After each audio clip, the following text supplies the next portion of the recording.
The morning sun filtered gently through the kitchen window, casting long shadows over a breakfast she barely touched.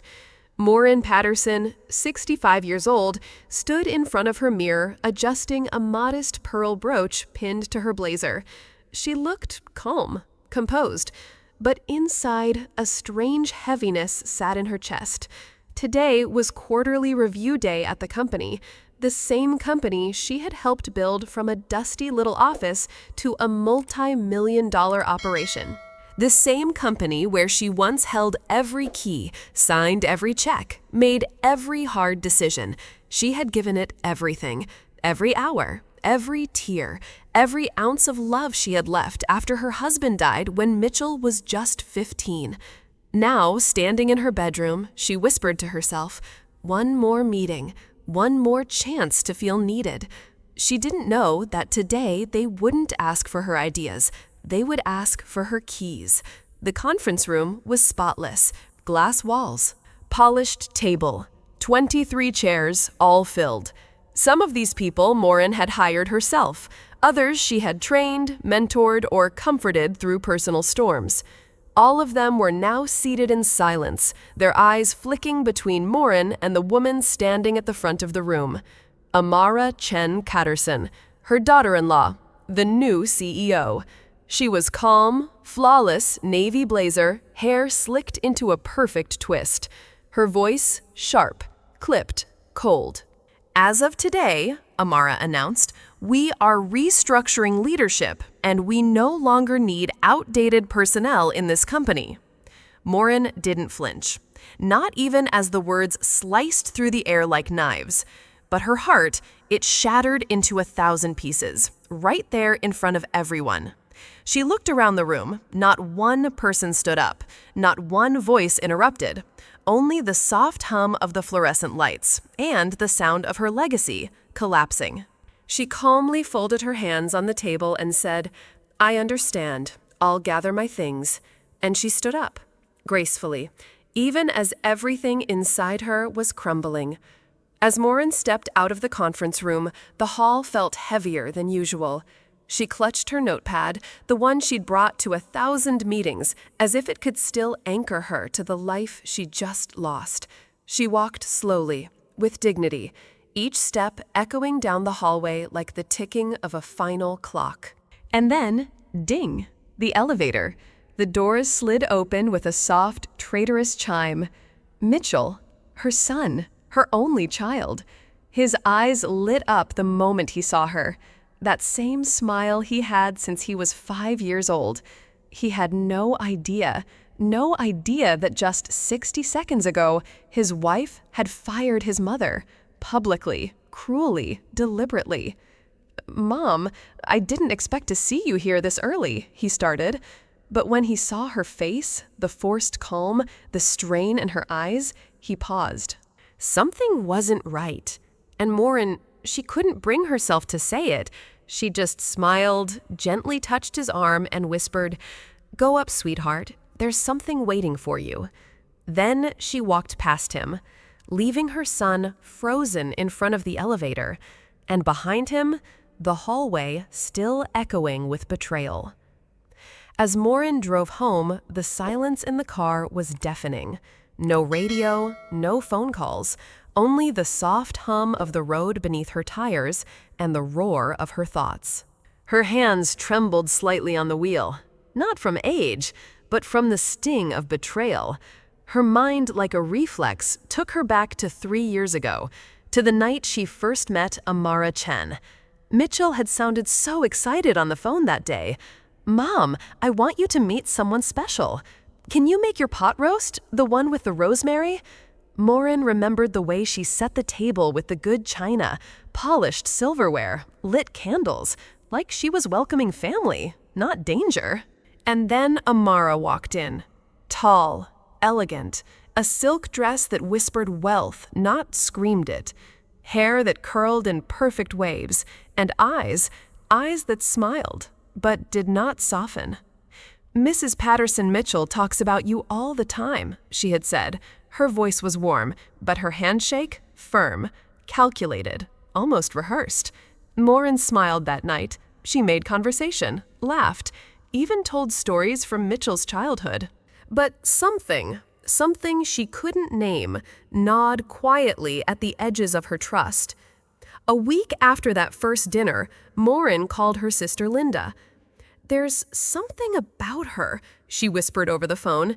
"She's polite, but there's something cold underneath." Linda chuckled gently. "Moren, you say that about every woman Mitchell's dated." "No," Moren replied.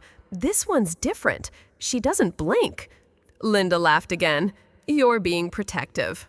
And maybe a little old-fashioned." So Moren let it go. But the signs kept piling up.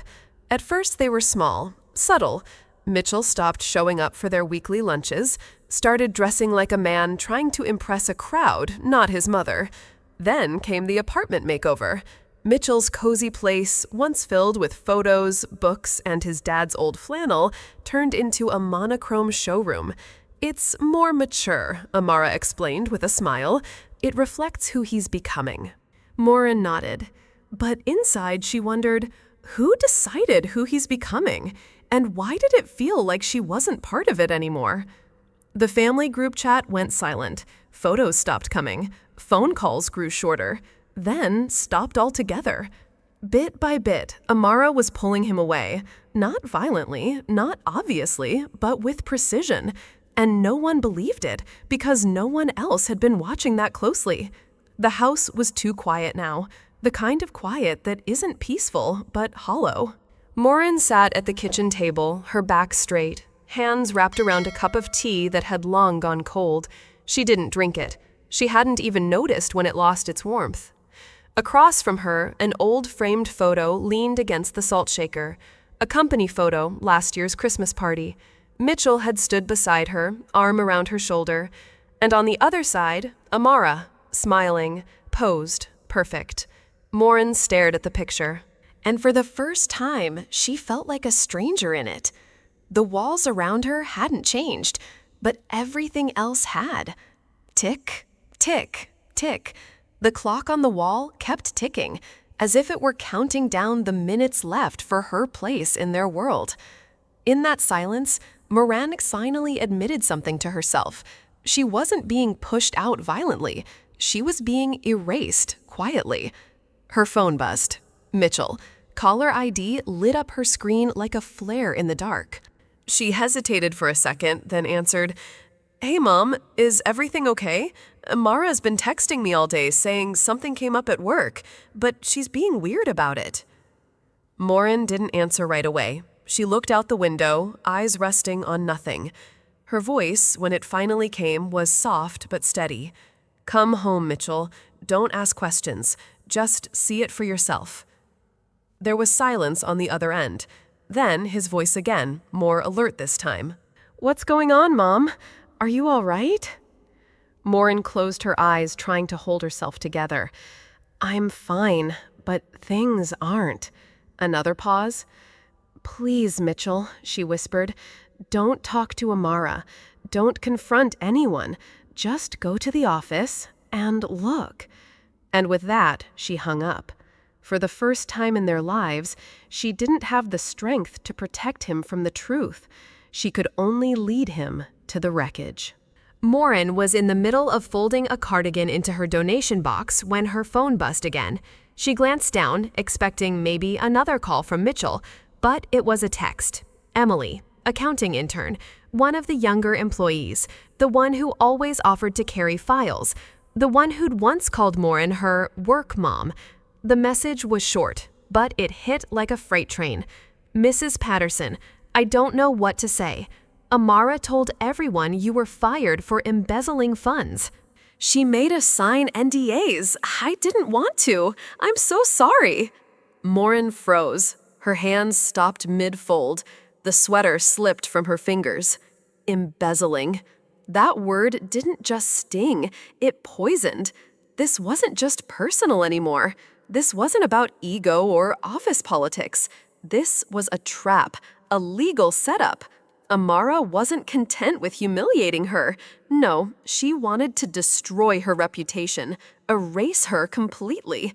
For a moment, Moren couldn't breathe. Then her expression changed. From pain to quiet fury. "You want to play dirty, Amara," she whispered. "You picked the wrong woman."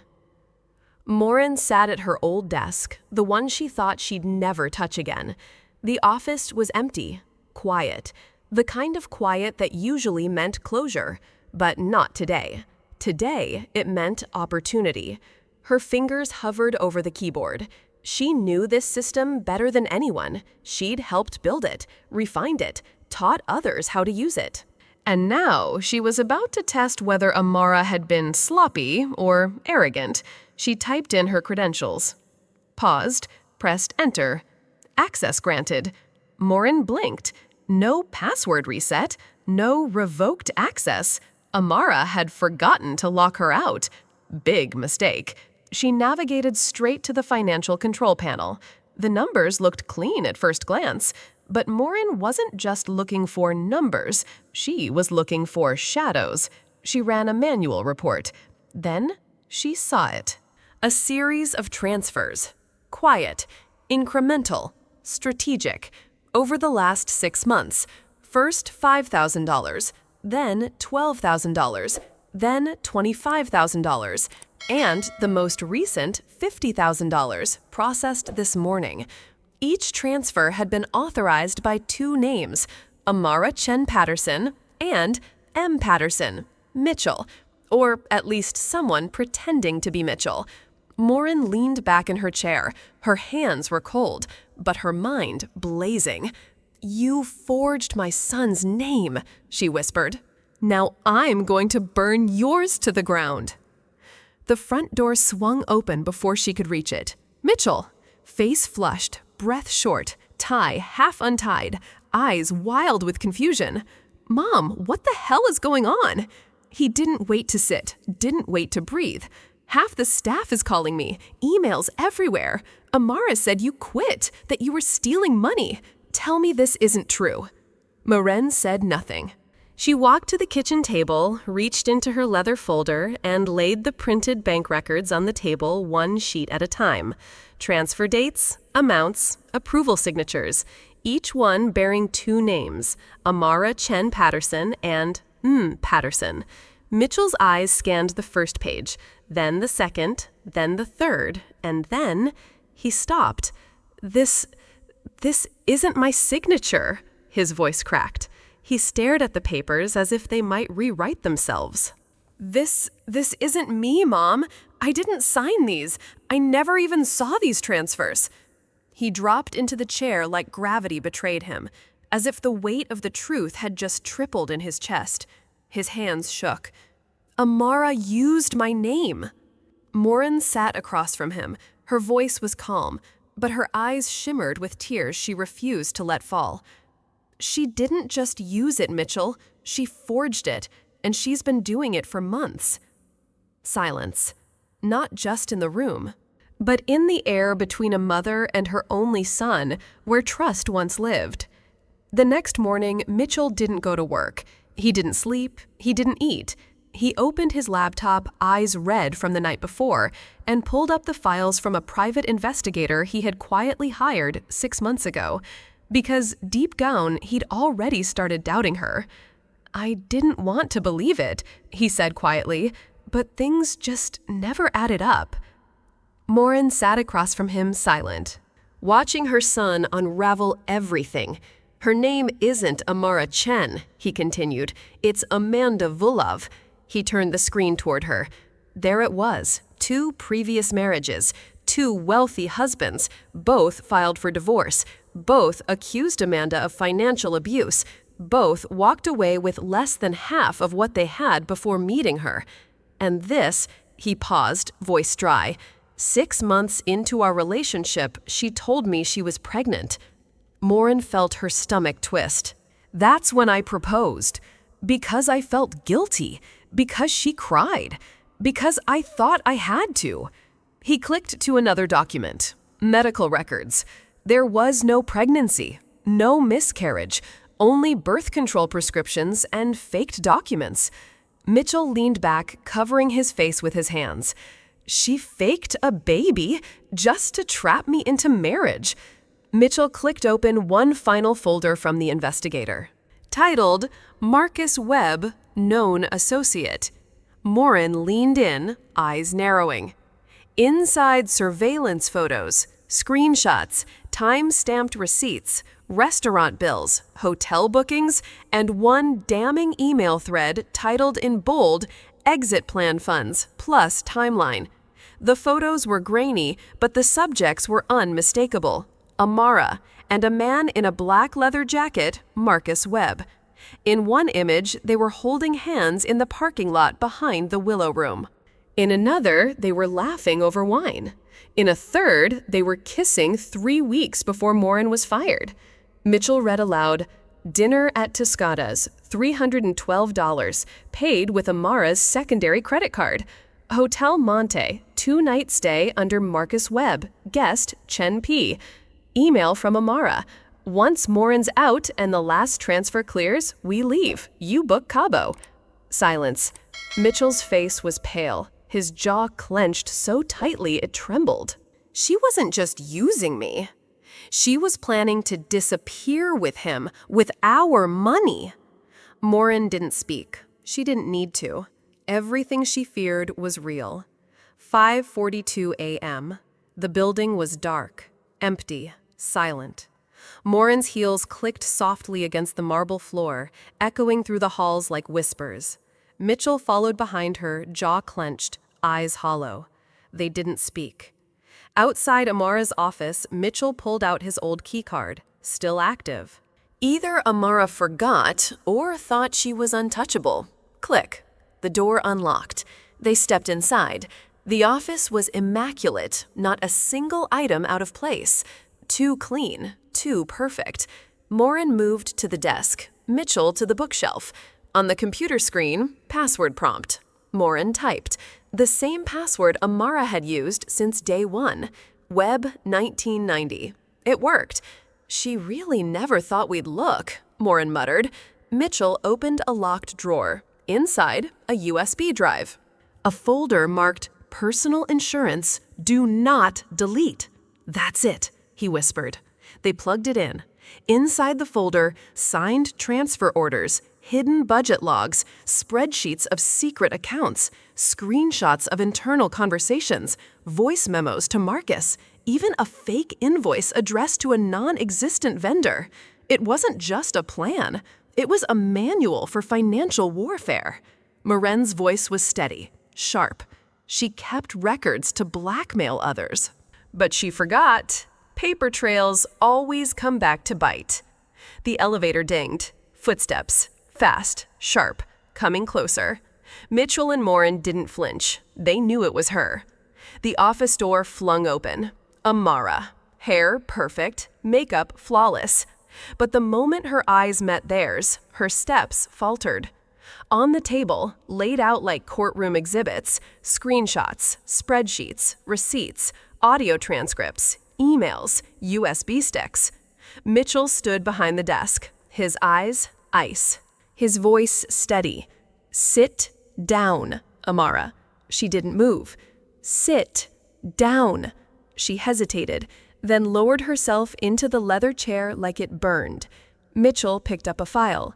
This is from your email. This one's from the hotel you visited with Marcus. This is the transfer form you forged with my name. Amara's mouth opened, then shut. You thought I wouldn't find out? Mitchell said, voice rising. You thought I was just another fool on your list? Her eyes darted to the door. To the USB! To Moren! I did this for us, Mitchell, she snapped. Your mother was... Don't you dare! My mother built this company, and you tried to bury her. Silence. Amara's breath quickened. For the first time, her confidence cracked. We have it all, Moren said quietly. Every file, every lie, every step. Amara sat back in the chair. Her hands trembled, but her mouth curled into a smug smile. Okay, she said. Fine. Yes, I did it. I forged the forms. I moved the money. I played the game. Mitchell's fists clenched. "But don't act like you've won," Amara sneered. "You think turning me in fixes everything? Go ahead, sue me, press charges, make it public." She stood up slowly, eyes wild. "By the time you're done, this company will be toxic. Investors will run. Clients will leave. Your precious legacy, dead." Silence. Then Moren rose from her chair, calm, composed, her voice steady. "You think we're afraid of losing everything? We already did." She stepped closer, face to face with Amara now. "What you don't understand is people like us don't stay broken. We rebuild. And this time, we do it without you." It started with a knock, then a badge, then two men in suits, FBI. "Amara Vulov," the agent said, voice calm but sharp. "You're under arrest for federal wire fraud, identity theft, and embezzlement across 6 states. Amara froze. Moren watched from the hallway. Mitchell stood beside her, arms folded, expression unreadable. The agents cuffed Amara, read her rights. She didn't say a word. Her eyes darted, searching for Mitchell, for something, for mercy. But Mitchell never flinched. Weeks later, the courtroom was packed. Prosecutors read charges: wire fraud, tax evasion, forgery, grand theft, racketeering, obstruction of justice. Mitchell sat on the witness bench, silent, still. Then the final moment. As she was led away in chains, Amara turned to look at him one last time. He met her eyes, then turned, and walked away. Without a word, without a glance. She never saw him again. 6 months later, the building looked the same, but inside everything had changed. The halls were quieter, the whispers were gone. And in the boardroom, Moren sat at the head of the table again. She wore a navy blazer, her silver hair pinned neatly. Beside her, Mitchell, now COO, calm and steady. "We lost a lot," she said, "but we didn't lose ourselves." The team nodded. On the screen behind them, a Zoom call loaded. A major client from Chicago ready to sign a 7-year partnership. After months of damage control, rebuilding trust, and restructuring operations, they made it. Moren smiled, not out of pride, but out of something deeper, peace. It was just a dinner, nothing fancy. Just roast chicken, mashed potatoes, and candlelight in Moren's kitchen. But for Mitchell, it was everything. Sarah sat across from him, a quiet woman with soft eyes and a laugh that made the room feel warmer.